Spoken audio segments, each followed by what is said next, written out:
Avec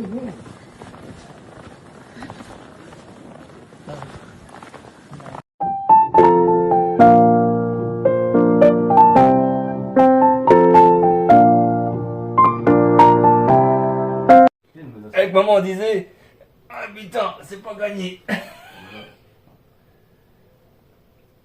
Il est pas compatible avec le Windows, j'ai regardé. Ah, c'est pas Il est trop vieux. C'est les corps 2, trop vieux. Ça marche pas. Donc ça je peux pas. Et puis c'est Windows XP donc t'as plus de mise à jour possible. Avec ça, ouais. Donc ça marche pas sur un. Avec Internet tu peux rien faire avec ça. Hein. C'est pas tout bloc. Gumawa po ako ng tinapay. Ito na. Yan na po siya. So, gawa po tayo ng pandesal. First time. Parehas lang yung ingredients, no? 1 egg, milk, and water, little sugar, yeast, no? Yung alsa. Then after salt, yeah, yan lang po yung ilagay natin. The same thing ng last time now. Ang magbabago lang sa pandesal is that lalagyan natin ng breadcrumbs. So,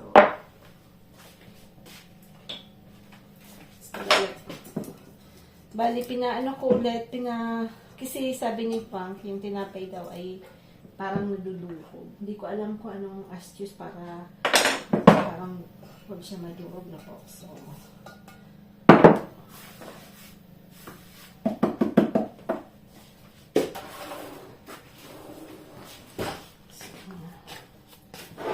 kita ba?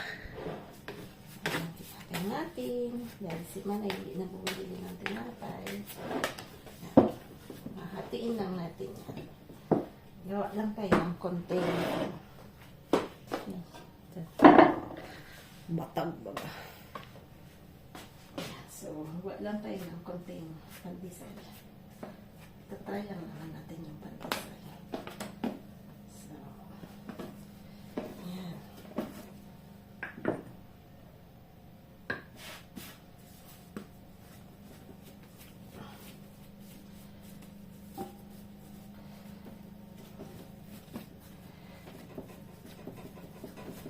So, papaano natin ulit siya? Papaalsahin natin dito. Ayan. Tapos to ay ito na yung ating gagawing pandesal. So,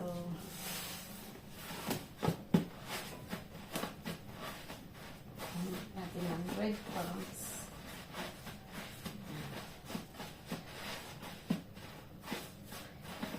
Pandesal siya.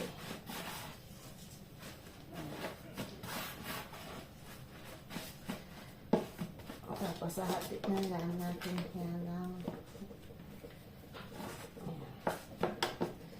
Tapos papalaki natin siya ulit.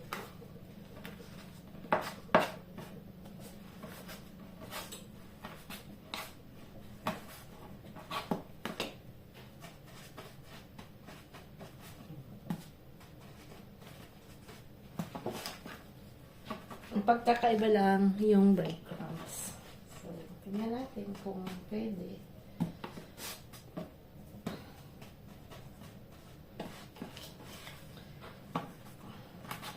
Sarap din kasi yung pandesal. Ang namimiss ko po na gulay is ampalaya. Dahil hindi ako nakakapagpatubo ng ampalaya. Anak ng pating talaga. Hindi ako nakakapagpatubo. Next year pa naman, crucial kasi nasa Pinas kami ng June. So, ibig sabihin, uuwi kami dito, July. So, na po. End of July. So, dapat nakatanim na ako niyan. So, dapat bago umalis, natanim ko na. Kaya lang, masan, malalig pa. That's the thing. Yan. Tapos to, papaanoin natin siya. Ayan. Papa-alsahin. So,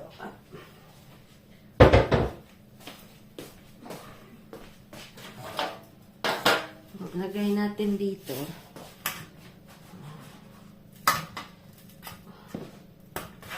Hindi na yan masyadong lalaki siguro. Ewan ko lang.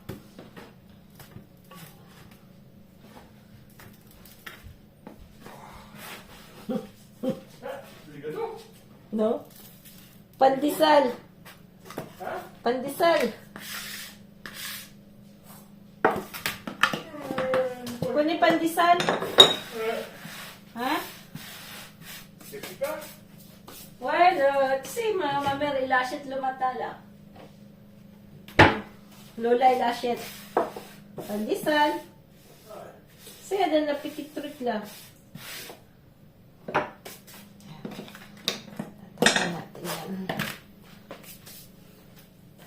Mama, may tampakit tayo dyan. Panlabas na natin itong mga pamatayin nating ano.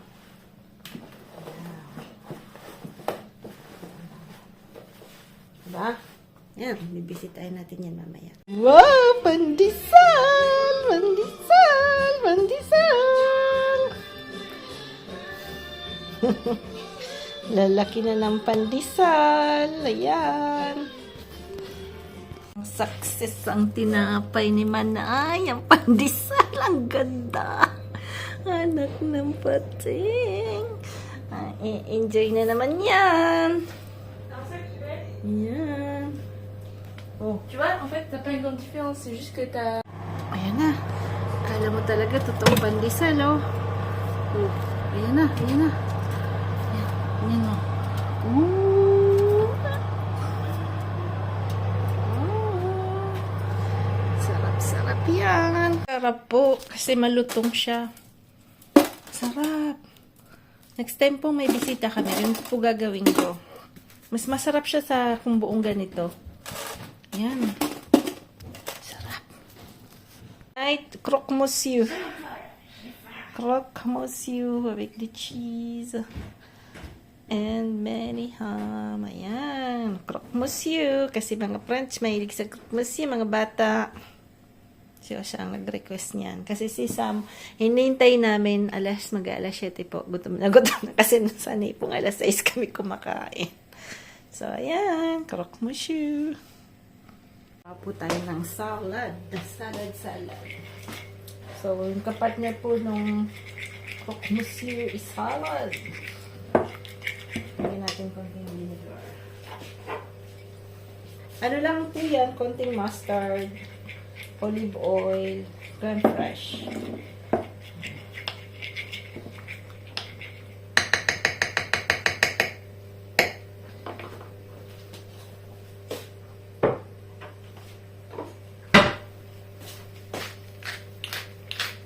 Lagyan natin yan at lalagyan po natin ng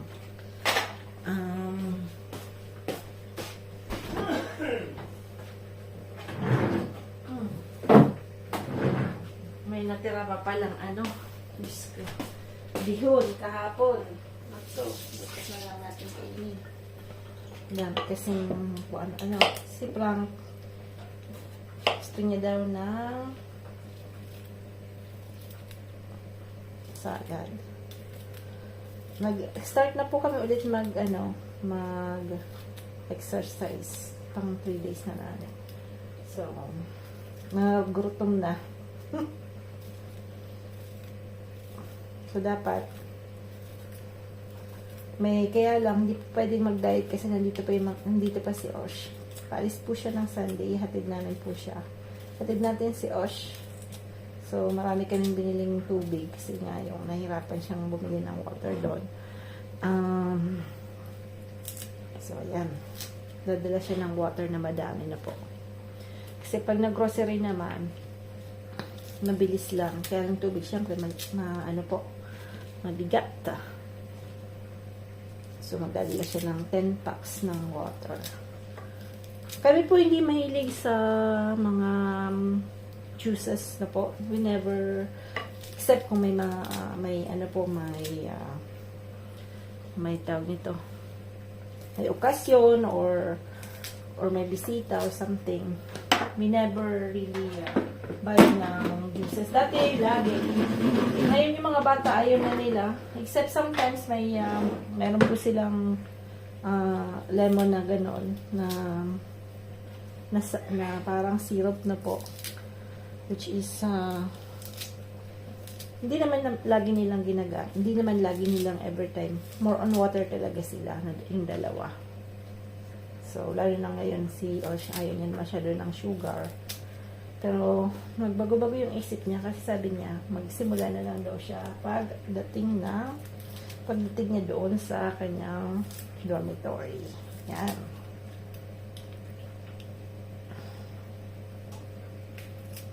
Minsan, ayaw kong masyadong madami kasi minsan natatapon din yung salad. So, sayang lang din po.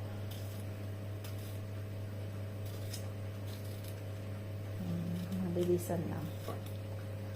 Mahilig po kasi sa salad talaga yung mga paggabi. Kaya lang ngayong winter, more on soup. Ako talaga mahilig sa soup. Yan ang wala. Wala tayong soup. So, yan. Ayos. Wala pa rin si Sam. Si Sam po kasi ay OJT. Ayan, medyo matagal umuwi si Sam. Salad natin. Pangka. Another one na. Excited na naman. Ito, magulong kitchen tayo. Ayan, magbabambutot tayo. Yan pa po yung galing sa garahe na kamote, yung tanim pa natin yan. So, yan. Tapos nag-request si Os. Gusto niya ulit ng adobo. At sobrang maulan ulit. Kapon ang init. Hindi ko na-film. Kasi kapon po, kinuha namin yung mga eyeglasses namin. Po, kasi medyo, na po ako ngayon,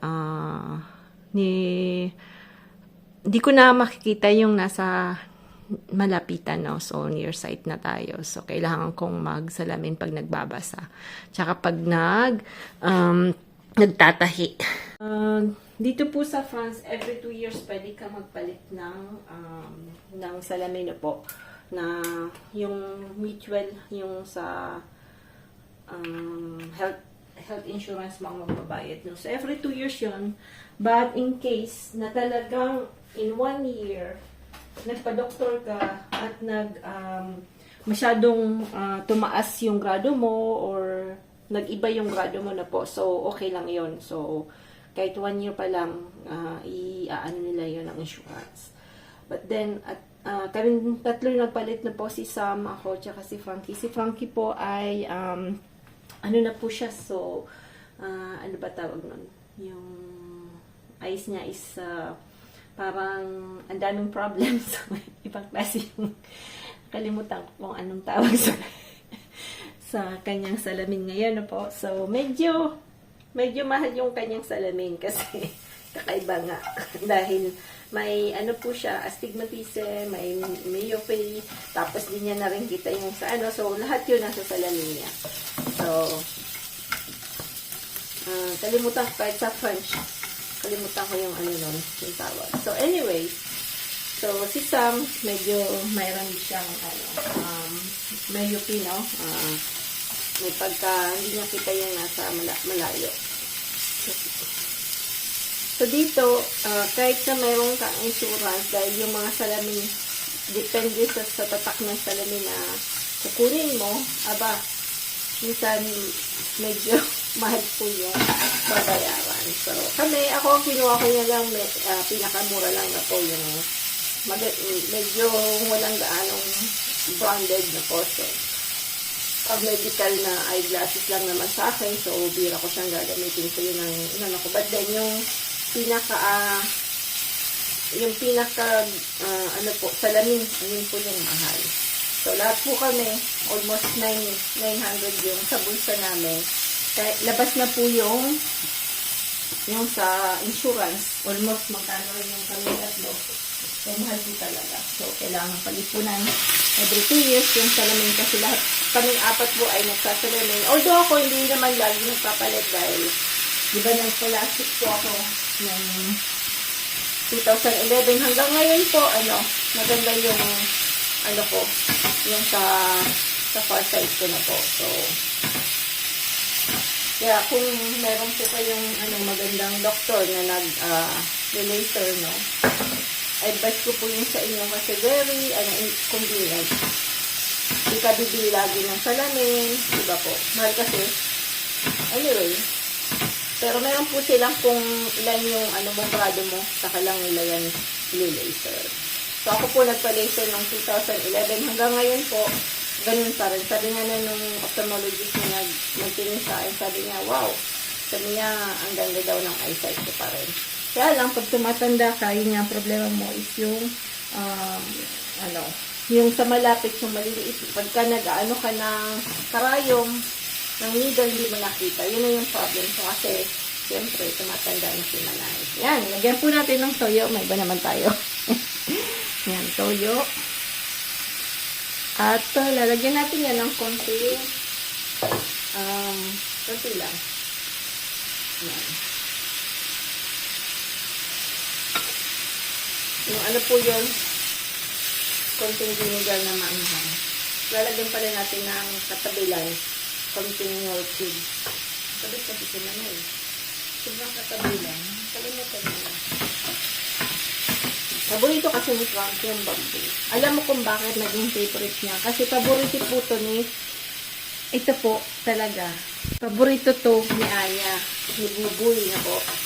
So, pagka umuwi po si Anya sa Araya, si Mama lagi pong, bibili ng labong. Labong po tawag dito sa Pampanga, labong. So, favorite kasi ito ni Anya.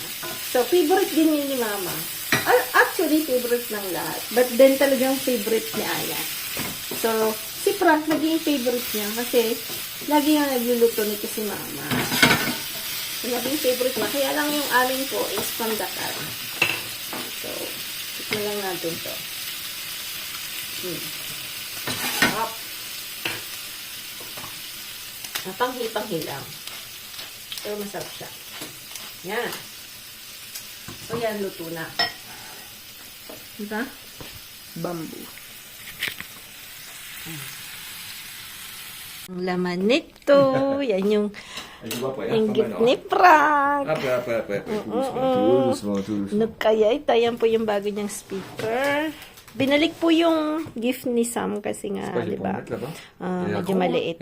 So, yan yung bagong. Bale, mas mahal po siya. So, nag-ambag-ambagan po kami. Ganyan talagang pamilya, no? Pag di kayang ambag-ambagan. Mas maganda po yung gano'n, nasanayin niyo po yung mga batang mag-ambag-ambag. Kasi life is ambag-ambag. Oo, don't say the bad words. Excited ka na naman. Ah, ça va, il est pas trop grosse. Oh, il est bien pointé, lui, hein? Ah oui. Il y a plein de trucs qu'on a fait ici. Ça, c'est le... Voilà, cassé, hein. Ah oui.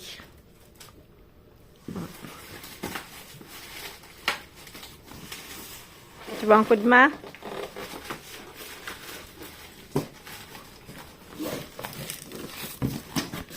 Ça doit être passé. Attention. Excited na sa. Tu termines de rien parce qu'après, Oui. tu dois renvoyer. Tiens. Attends, il y a des trucs là, attends, regarde, tu vois. Oh! Wow! Kasi siya po ang Tu vas ouvrir celle-là, la bête. siya po ang T'appuies comme ça. yeah. Hindi pa po siya nakaano. C'est bien Siya po yung Il y a ça aussi en dessous. Talaga. Ah, putain, c'est un puzzle leur truc là. Ah, c'est un puzzle. Bali, ikaw ang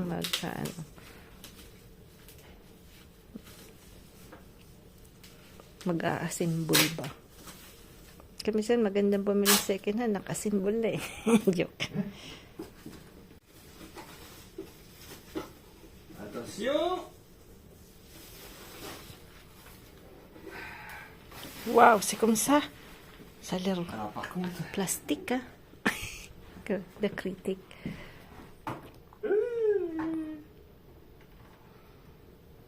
on va y arriver. Wala nga kasing space. Ang bahay na to, ang daming puro kasi, furniture. Kailangan magbawas ng furniture. But anyway. C'est ça qu'il faut faire gaffe à ça d'ailleurs. Ouais. Pause on va ako. faire comme ça. Ça, c'est comme ça. Ayan na po yung ina-assemble na ni Frank. Medyo mahirap din assemble ha. Mamaya na natin pag tumugtog na huwag natin istorbohin. Dahil kapag napagpak tayong mapagkamala. Joke. Seryoso si Papaya. Okay na.